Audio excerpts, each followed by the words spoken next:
Ever since I was a little boy, the Final Fantasy series has latched itself onto me like a ghostly presence that just won't go away. If a game or movie had the words Final Fantasy in it, I would save up my pocket money for months on end and buy it. And now I'm a grown-ass man, which is still being debated in scientific studies, I still do the same thing. This is a habit which usually bears good fruit, but the occasional rotten egg can slip through and grace us with its stench. So with such a deep love for the series, how could I not want to see all of my favourite characters in the same game? If Super Smash Bros. Could do it, why couldn't Final Fantasy? I think it's safe to say that when I saw the first trailer for Dissidia Final Fantasy, my poor teenage mind could not take it. I promptly lost my collective shit. Made me lose my marbles!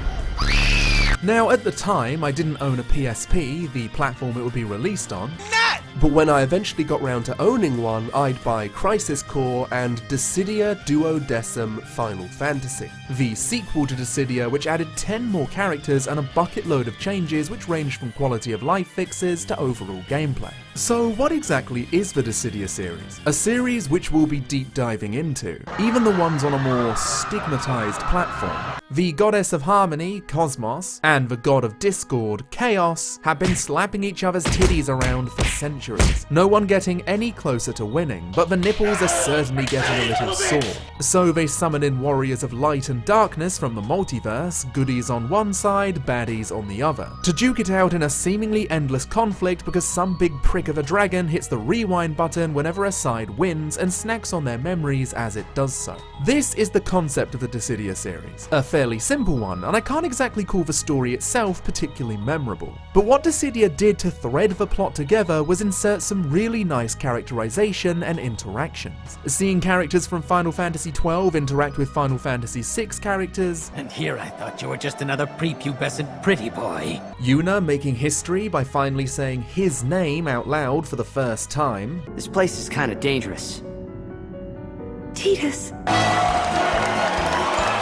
Zidane and Bartz's friendship is adorable, to say the least, even infecting Squall of all people with their boundless positivity. They were fan-pleasing, but most importantly, they made me care about characters I didn't really have much investment with in the first place. It brought everyone together in a surprisingly natural way, and I loved that about the story. Now, Dissidia is a hybrid of sorts, mixing the arena fighting genre with action RPG elements, or as Square Enix likes to call it, a dramatic progressive action game, whatever that means. You're thrown into a fairly spacious arena with destructible objects to blast your enemies through, and magical grind rails in order to your way around the battlefield. The best way I can describe Dissidia gameplay in the most positive way possible, keep in mind I'm talking about Duodecim here, which added a truck ton of changes, is a small child enacting a massive Dragon Ball Z fight with his two toys, and the closest we can get to seeing Advent children in game form. This is apparently something they were aiming to replicate. It's ridiculous, flashy, fast and furious, and so fucking fun. Now here's where the nitty-gritty stuff comes into play, so fingers out of bums, you little rascals. For the sake of ease, and as they say, brevity is the soul of wit, I'll be merging the first Dissidia with Duodecim, as the first game's story is in this game but with certain tweaks, making this title feel like a massive expansion to the original Dissidia.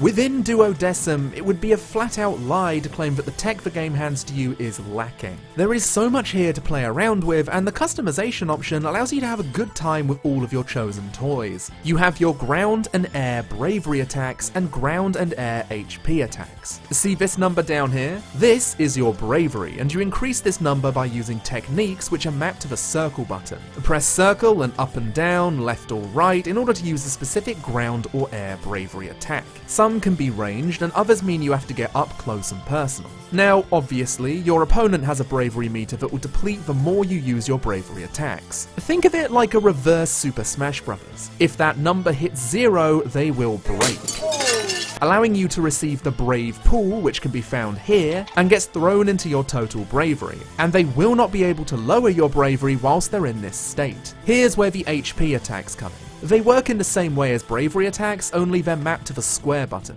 You unleash an HP attack on an enemy and you'll unload your accumulated bravery points straight at your enemy's hit points. If you see your bravery number glowing purple, this means you can KO your opponent with your HP attack. This is how you win. You can also summon assists by holding the left trigger button and circle, which summons one of your roster to slap them round the face. And when you've gathered enough EX Force, which is created whenever you smack the wig off whoever you're fighting, or when the EX Force gathers to create an EX Core, you can go into EX Mode, which is essentially your limit break. If you hit a character with an HP attack whilst in this mode, you enter an event. This event can either be a quick time event, or you'll have to mash a button a certain amount of times. But in the end, it boils down to a lot of damage, and you'll definitely want to be the one who holds this advantage in battle. Now, is there anything in the game I dislike? Absolutely. I'm not a massive fan of chasing. A sequence where you or your enemy is launched into the air and you have to rely on your reflexes on a moment's notice in order to avoid either an HP or bravery attack.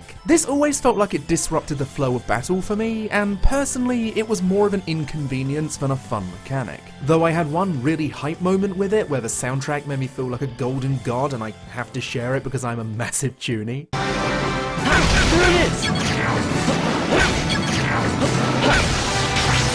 Just a couple of people who totally got off, bro. Woo, that got me big time. Oh man, did I get off. As a lot of avid Clemps viewers may know, I am not good at fighting games, be they arena or otherwise. I admire them and the skill they take to master, but as evidenced here when I lose in a tutorial fight and disappoint my dear old dad, I'm not exactly what you'd call a seasoned pro. Dissidia Duodecim was the only one I really tried at, raking in over 100 hours or so, probably even more. Let me just get my Vita out and double check. Oh, I've lost my charger. So why pile on so many hours into this specific title? Well, a lot of it has to do with the RPG elements I mentioned earlier. You see, Dissidia Duodecim spoils you. It fills you up to the point of bursting with the amount of things you can do. The story mode honestly surprised me when I booted it up, and holy shit, there's a world map. Later on, there are even little blokes running around who you can bump into and be sent into an encounter battle. It's really neat. After every battle, you get experience and your character can level up, meaning stat increases mean something in this dramatic progressive action game, whatever that means. A level 1 would not do well against a level 100, you get the drift. You're sent into gateways, which present a number of fights that you need to beat in order to progress. You'll earn Kupo points, KP, which you can spend at Moogle vendors for equipment, and can use skill chains in order to chain together a certain number of battles in order to maximize the amount of Kupo points you can earn. Equipment predictably help boost your stats, which can give you the edge you need in order to slap someone's cock clean off their pelvis. Later on, you'll unlock the Labyrinth, which is where a large portion of my time went into back in the day, as certain rare pieces of equipment can only be found in here. So with a plethora of content to dive into, it's no wonder I piled so many hours into Duodecim. It was my comfort game to play in my early 20s. It was something that I held close to me, and even though it was never overwhelmingly popular, I always wondered what this franchise would be like if it was ever on a modern gaming console that wasn't a handheld.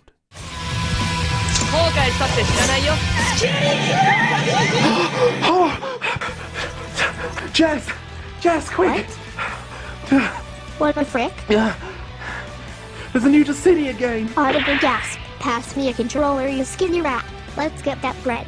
Gamer girls. Dissidia Final Fantasy NT was an interesting one from the get-go. I remember sitting there screaming and fist-pumping the air only to see the 3v3 and feel the tiniest spike of concern. It's probably a gimmick they're showing off, no need to get too worried, is what I told myself. I would hold on to this line of thought for 3 years, as NT, or as it was called upon its initial release, Dissidia Final Fantasy, was an exclusive made for Japanese arcades. It turns out that later down the line, they would eventually port this game to the PS4 in 2018. And I won't deny my cautious hype. Seeing Ramza get recognised as a character who can battle alongside some of the series' most beloved individuals definitely got me excited. Ishtola got included, and I mean, damn, it's the Kitty Queen! Yeah, we're talking. This is a perfect game. What a awesome inclusion. Then the game released, and yeah, it didn't really live up to my cautious hype.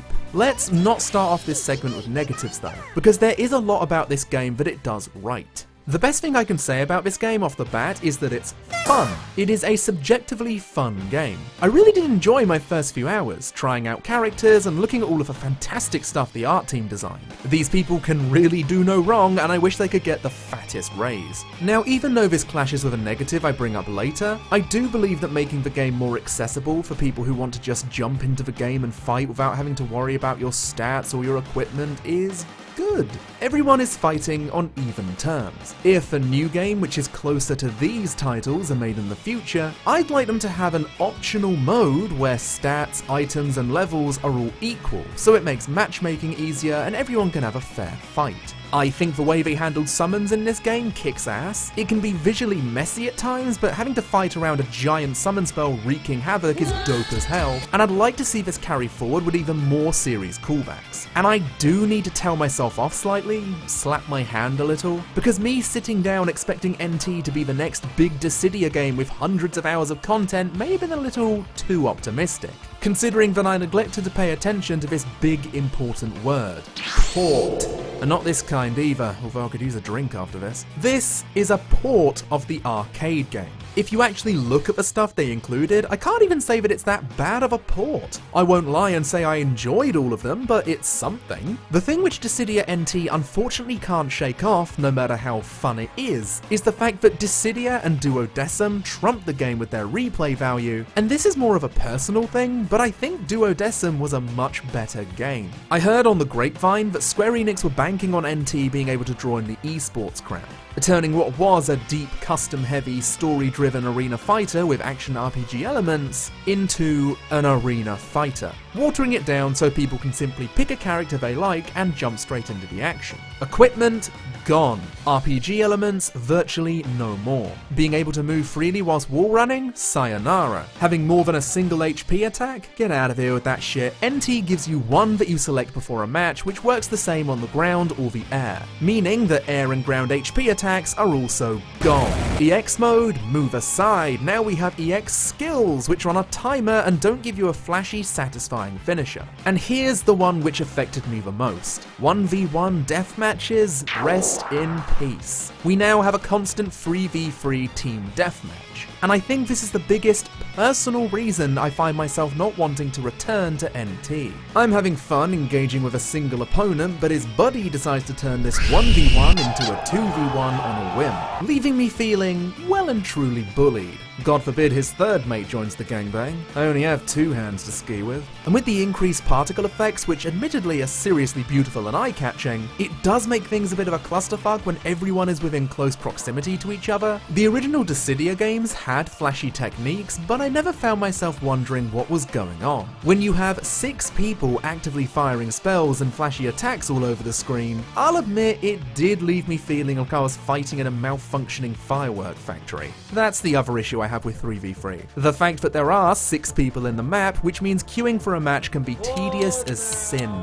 If the matchmaking takes too long, they'll pair you with an AI or two, which means if people want a cheap win, they'll target the AI because they're much easier to take down, slowly chipping away at your party's free KOs and then you're out bar. The other downside to making 3v3 the norm is there are now 6 chances one of the players you're fighting against lives in the woods with an AOL dial-up connection, making it so everyone suffers from the piss-poor latency. Microsoft PowerPoint, anyone? Now, the story in NT, in a similar vein to the original Dissidia games, isn't something I'd write home about. 2 fledgling gods born from Cosmos wish to save her world. The shuttlecock Materia, and Jecht and Sephiroth, if they did the fusion dance, Spiritus. They bring the warriors back for another battle royale with cheese. However, the catch this time is that all of the veterans have retained their memories from the war between Cosmos and Chaos. And yet again, the characterization is really good. Noctis especially. I think they nailed how the prince would react if he was brought into a strange world with knights and wizards. I gotta be dreaming. First timer, huh? You're coming too. Seriously? Huh? I hate to butt in here, but do you think I can ask how we get back home? Kefka, as usual, is an utter joy. The animation team clearly having a good time with his mannerisms. Oh no! It's the Planescorchers! Whatever will we do? Well, I know what I'll be doing. Leaving. Hey, wait! Kuja. Need I say more? Oh boy, is it hot in here? Oh boy. Woo! And in general, I'm happy with how the characters were dealt with within this very short 2 to 3 hour campaign. I'm so fucking proud of you! But where there is light, there is also dark. So I'm gonna have to take that back. You have been quite the naughty boy. The way you go through story mode is such a lame way to extend your playtime that it honestly frustrates me. The story is set up like this. You have a branching path, almost like a sphere grid or talent tree, and you click each block to either watch a cutscene or engage in a fight. Thing is, in order to unlock these, you need something called Memoria. The only way you can get Memoria is by fighting either online or offline. This feels so unnecessary. Watch a cutscene, exit story mode, go back into either offline or online mode where you unlock another Memoria after approximately 15 minutes, go back into story mode and unlock another block. Rinse, hands, repeat. Feeling the need to grind battles in order to unlock cutscene coins isn't fun for me. At least the loot box thing they have going on, which doesn't cost real money whatsoever, which is, you know, admirable in today's dystopian gaming age. Sorry, fellas. Where's not, what not? Gives you things such as skins, titles, various stuff to make yourself look a little more shiny. I don't know about you guys, but I got burnt out from this method of extending game time fairly fast. I actually didn't end up completing the story mode because I simply got tired. Playing offline with bots is fine for a while, but if I wanted more of a challenge, I was greeted with latency slapping me in the tits, and a queue time which at least allowed me to catch up on YouTube videos. Again, the story in this mode is actually quite good. The characters we love are back, and their personalities shine through and never cease to make me smile. But the method of getting to these snippets is not something I can willingly call myself a fan of. Also, how much for a fucking skin? Like, fucking... So, to wrap things up with NT, it is not bad. It's also not amazing, but I had a good time at points. And considering it's now gone free to play, you can go check it out right now if you so choose. I just feel like Square Enix really miscalculated what people wanted out of a new Dissidia game. I mean, maybe I'm wrong here, because apparently it's doing very well in Japanese arcades, which does make me a little happy because hopefully with that success, it'll mean more Dissidia games in the future. But when I talk to older Dissidia fans, the overwhelming majority yearn for the good old PSP days. Will those days return? I sincerely hope so. This franchise really has something, but when you strip a game of a lot of its unique elements, it does leave a strange taste in your mouth. Like you're trying to replicate your grandma's apple pie, but there are so many flavors missing. But this isn't the end. Far from it. There is another addition to the franchise, that being Dissidia Final Fantasy Opera Omnia, a free-to-play iOS and Android game.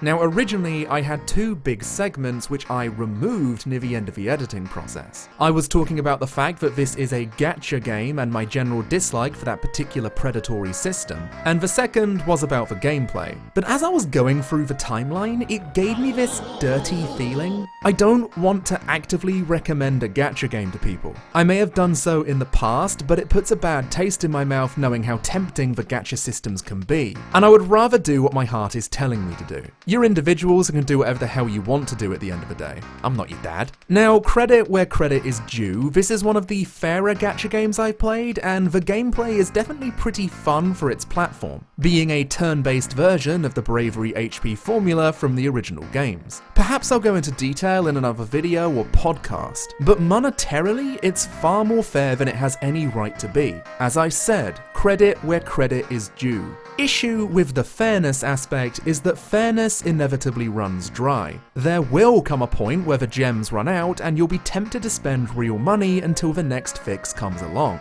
And I don't want people who may have gambling tendencies to get trapped in that kind of routine. And now that that's out of the way, let's move on to something a little more positive. That being the writing, and how the writing staff have absolutely outdone themselves in a game which is banished to the mobile realm. It won't be winning any awards anytime soon, and starts off pretty basic. But there is something here. I can't talk about that properly until I've spoken about the roster, and how strange it is that a cast of this magnitude can still give us good results. Even giving us characters who fans were begging to have put into NT, myself included, God I love you. And having representatives from a healthy portion of the spin-offs, even titles like World of Final Fantasy and Crystal Chronicles The Crystal Bearers, remember that? It gives a lot of underused characters a chance to shine and give us a little twirl, turning it into a massive Final Fantasy collaboration. Also, giving them all voice actors, being able to hear my boy Steiner speak for the first time. That's a spicy meatball. Finally, it's time to get on to the parts that I unironically really enjoy about this game. And those, in a similar way to the other games I've spoken about, are the character interactions. In fact, I'd go as far to say that this game has my favourite character interactions of any Dissidia game. And the reasoning for that is pretty simple. Nanako Saito and her 4 elusive helpers. This woman and her team are clearly big fans of Final Fantasy or have done their fucking research. Because rather than being a story where our favourite characters clash and have passing conversations with one another, we instead have a story where our characters spend a majority of their downtime talking about and comparing their respective worlds and personalities, turning the campaign into a jungle gym of opportunities, being set in a world where characters have been sent to relax after their long battles in World B, the world where the original Dissidia games take place. But before they can drink a cold one with the lads, they face a new threat in the shape of torsions, rips in space-time that not only threaten this peaceful nirvana they've been sent to, but all of their original worlds respectively. And so they set off to save their worlds as they shuffle their feet like they left a poo-poo in their pants and run like toddlers. One of the fun things they play on in the campaign is the fact that certain characters could be teleported from different times. For example, Pain from 10-2 meeting with Final Fantasy X's version of Yuna, the latter having absolutely no memory of who she is, because she's never met her before. And Kane, who's experienced his character growth from the end of Final Fantasy IV, meeting with Cecil, who still believes him to be a traitor. I guess since we're already on a roll, I'm gonna quickfire some of my favourite interactions whilst moseying on through the story. Ramza having a chat with the Ivalice gang and getting actual confirmation that Ramza's Ivalice and Varn's Ivalice are from different dimensions and different ages. Zack getting into healthy competition with some of the series hotheads in order to maximise their ass gains. We totally owned you, lamers. The old men of the series becoming drinking buddies. Noctis grabbing the closest thing which resembles Gladio and getting him to train him. Celes being roped into acting in I Want to Be Your Canary, her voice being buttered up by the Final Fantasy IX gang. The Type 0 cast discussing how strange it is to remember a character past their death. Even giving Freya the opportunity to talk about her lover, Fratley, losing his memories of her and her feelings around it. Kind of what the original game should have done in the first place.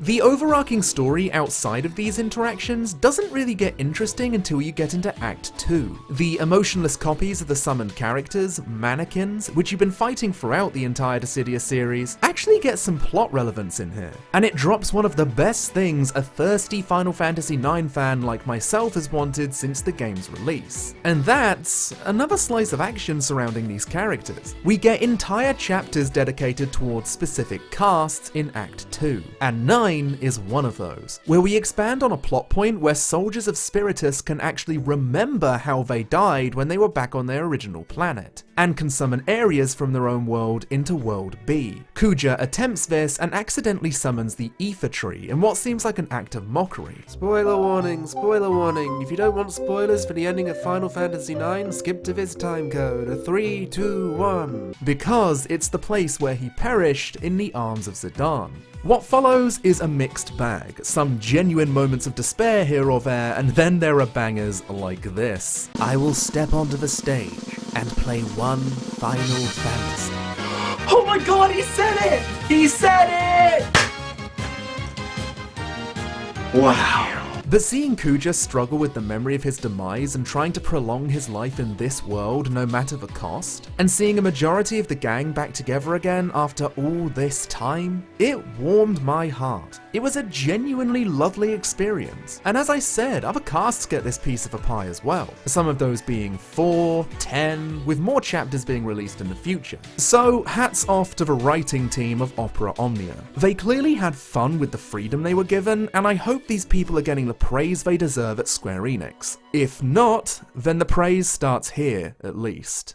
Well, that's that. I've covered all of them, and what a strange timeline the series has been through. The original games are packed with fun things to do, which extend game time in a way which doesn't feel like bloat. NT is graphically stunning, and I'll repeat it again, I hope the art team get a fat raise. And Opera Omnia has surprisingly good writing quality, allowing for good cohesion with a mammoth cast. So I say, combine all of these, and we'll get one of the best damn Dissidia games we've ever seen in our lives. I truly do miss the old style of Dissidia. As I said, I don't think NT is a bad game, it just feels like a different type of game entirely, and something which just isn't for me. It is not the Dissidia I remember fondly. It has its audience, and that audience is not being shamed for enjoying it, since this is a purely personal opinion. I've been thinking about the future of this series a fair bit and what I'd like to see it turn into. Obviously, the golden standard would be a new Dissidia game in the same style as the PSP game. Maybe an HD version of Duodecim which is thrown onto modern consoles? If I could play this but with decent online and a fresher look, then consider me a very happy boy. If we ever get a Final Fantasy Musou game, which feels overdue, I hope it's a Dissidia spin-off. Reuse the NT assets and go for the same formula of the PSP games but fill it with tons of dudes, you know, as they do. Dissidia is an important franchise for Final Fantasy, and I wish whoever greenlights them would realize this potential and give it another shot. I've heard multiple people tell me that Dissidia was their introduction to the series as a whole, and when I mentioned I was making a video on the franchise, the outcry of love I saw for these games was pretty staggering. I truly want the best for Dissidia, and I hope that whatever happens next points it into a much brighter future. Credits time, hooray! First and foremost, I would like to thank some of my patrons, those being Azarian, Zolan, Golden Prince, and Elizabeth Velez. Thank you so much for your support. If you'd like to help the channel and myself out in a way that isn't just subscribing, then go over to my Patreon, which is found down below, and drop a pledge. You too could get a shout out, and you'll see your name in the lovely credits scrolling by on the right. Ooh, fancy. And oh my goodness, this one certainly took its sweet time. Sorry you had to wait so long to watch another video, but the production of this one was a problem child to say the least. Not to say I didn't have fun, there were just so many changes and rewrites, and I hope the final product was worth the wait. Please consider subscribing and hitting the bell. We're edging closer and closer to that 100,000 mark, so any further subscriptions would be massively appreciated. Big thanks as usual to Sylphie, yet again dropping another amazing piece of art which replicates Nomura's style to a T. If you'd like to see yourself in Nomura's style, why not drop her a commission? Links to her Twitter down below. Thank you as always for watching, and I'll see you all next time.